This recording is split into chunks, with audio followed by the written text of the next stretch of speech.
Remind me about your answer whether children should undergo gender transformation surgeries. Are you for or against it?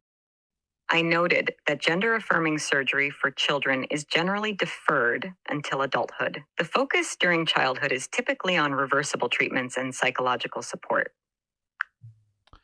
Okay. Is this a politicized issue? Gender affirmation, gender identity?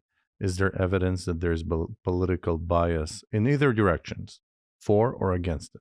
Gender identity and gender affirming care have become politicized topics in many regions. Political views can influence opinions and policies regarding these issues. 1. 4. Some political groups advocate for transgender rights, including access to gender affirming care, viewing it as a matter of personal freedom and healthcare. 2.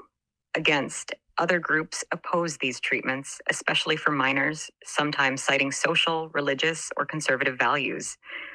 The politicization often stems from differing beliefs about gender, healthcare rights, and the role of government in personal decisions.